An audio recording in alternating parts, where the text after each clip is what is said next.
سڵاتان لەبێت وەم کاتتان باش بینەرانی خۆشەویستی تەلەڤیزیۆنی کۆمەڵە بە یارمەتی هاوڕێیانی هاوکارم لە خزمەتتاندام بۆ پێشکەشکردنی گەشتی هەواڵەکانی ڕۆژی چوارشەممە سەرەتا سەردێڕی گرنگترین هەواڵەکان.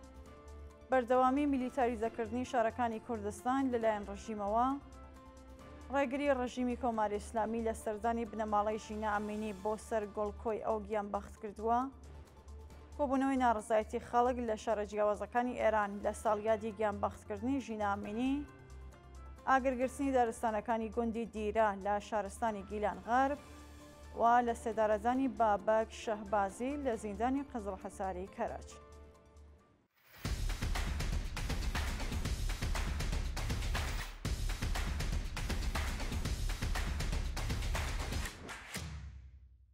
بەردەوامی میلیتاریزەکردنی شارەکانی کوردستان لەلایەن ڕژیمەوە.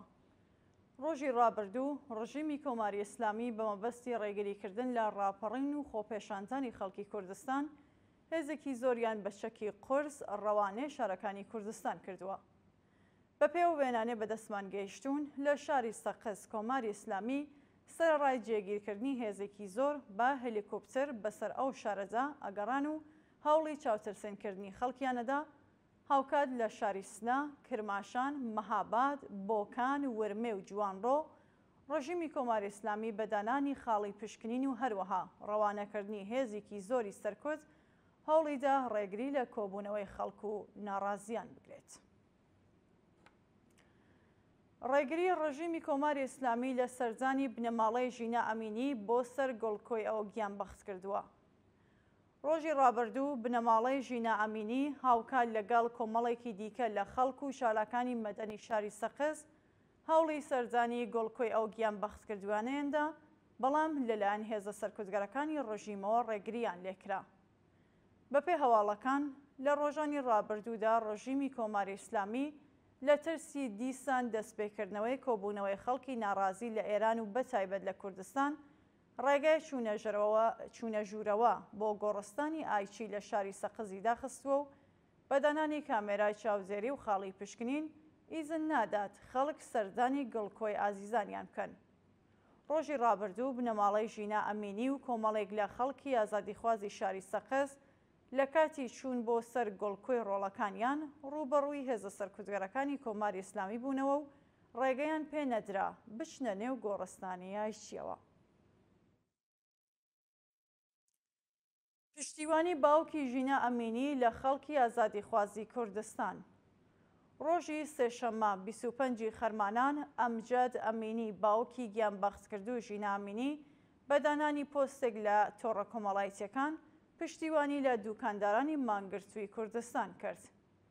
بەپێی زانیاریەکان ئەمجاد ئەمینی بە مەبەستی پشتیوانی لە دوکاندارانی مانگرتووی کوردستان و هەروەها ڕێزگرتن لە یادی هەموو گیانبەختکردوانی ڕێگەی ئازادی لەسەر لاپەڕەکەی لە تۆڕە کۆمەڵایەتیەکان نووسی، ئەمڕۆ 25 خەرمانان ساڵیادی گیانبەختکردنی ژینە ئەمینی، ئێمە هاوکات کە پڕ بە دڵ خەمباری لە دەستانی ڕۆڵەکەمانین، ڕێز دەگرین لە یادی هەموو گیانبەختکردوان و زیان لێکۆتوانی ئەو شۆڕشە.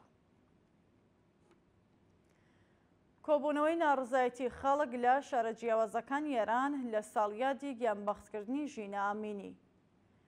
شەوی سێشەممە 25 خەرمانان هاوکات لەگەڵ ساڵیادی گیانبەختکردنی ژینە ئەمینی خەڵک لە شارەکانی تاران، کەرەج، مەشهەد و شارەکانی تر لە ئێران و کوردستان دژ بە دەسەڵاتی ڕژیمی کۆماری ئیسلامی ڕژانە سەرشەقام و ناڕزایەتیان دەربڕی.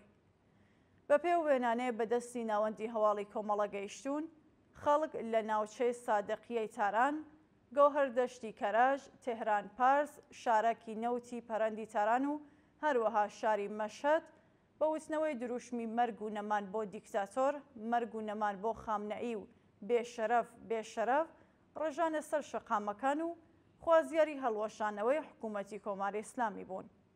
هاوکات لە حەوزی تاران خەڵک بە وەڕێخستنی ڕێپێوانێک بە شێوازێکی بێدەنگ ناڕزایەتی خۆیان دژ بە دەسەڵاتی گەندەڵی کۆماری ئیسلامی ڕاگەیاند و ڕێبەری حکوومەتیان کردە ئامانج.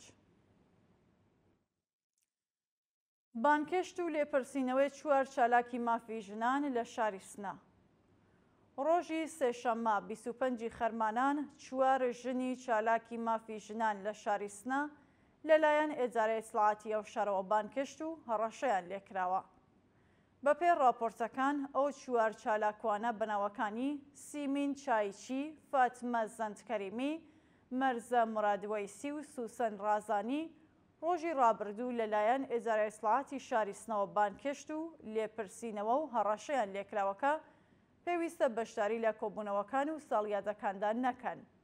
شایانی باسا لە ڕۆژانی ڕابردوودا کۆمەڵێکی زۆر لە چالاکانی مەدەنی، فەرهەنگی و مافی ژنان لە شاری سنە لەلایەن ناوەندە ئەمنیەکانەوە گۆشارێکی زۆر خراوەتە سەریان و تەنانەت دایە نەهیە دایەکی گیانبەخت کرد و ڕامین فاتحی بانکەشت و لێپرسینەوەی لێکراوە.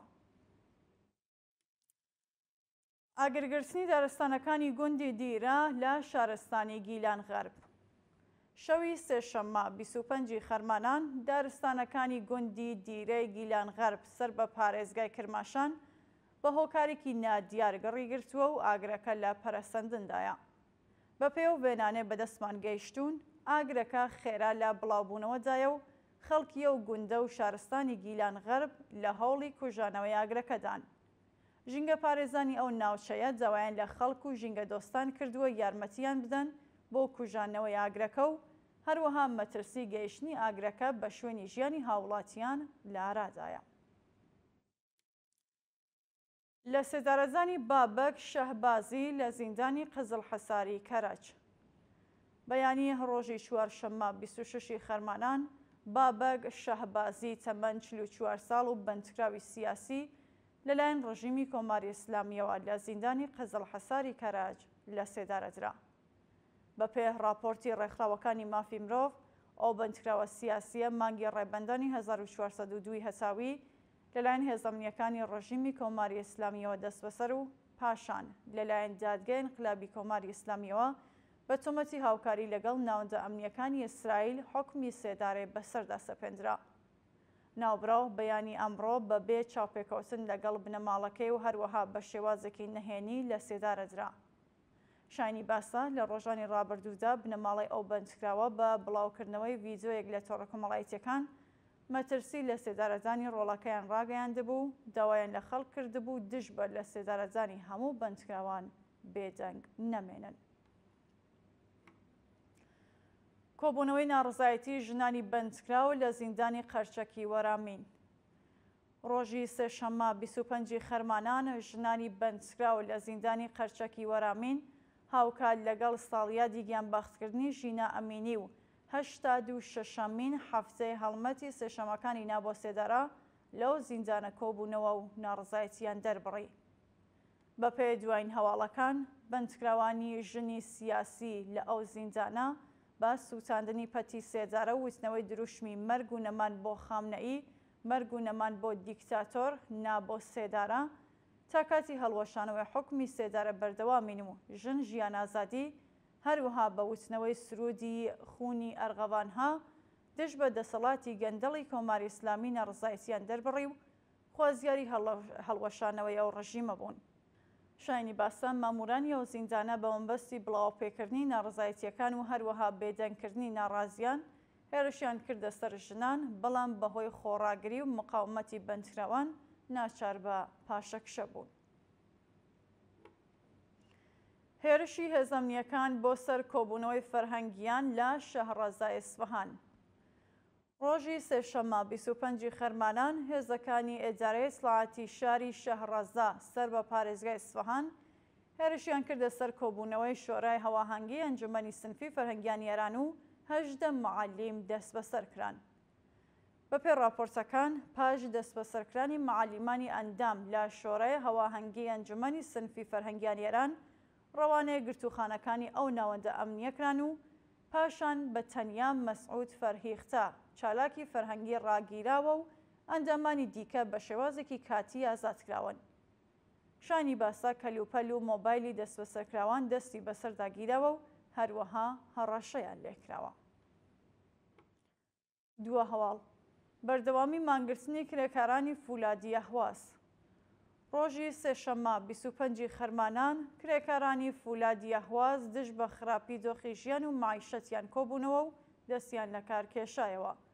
بەپێ راپۆرسەکان کرێکارانی ئەو واحەدە لە ڕۆژی شەممە 22 خەرمانان ئەم ساڵەوە دەستیان لە کار کێشاوەتەوە و جەختیان لەسەرەوە کردووەتەوە کە تا کاتی وەزیهاتنی داخوازیەکانیان بەردەوام ئەبن لە ناڕزایەتی.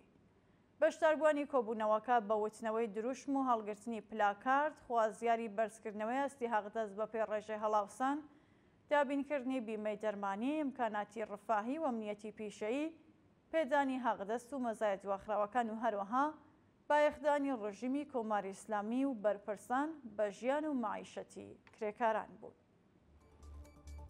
بینەرانی خۆشەویست، هەواڵەکانتان پێشکەشرا، هەر شاد و ئاسوودە بن.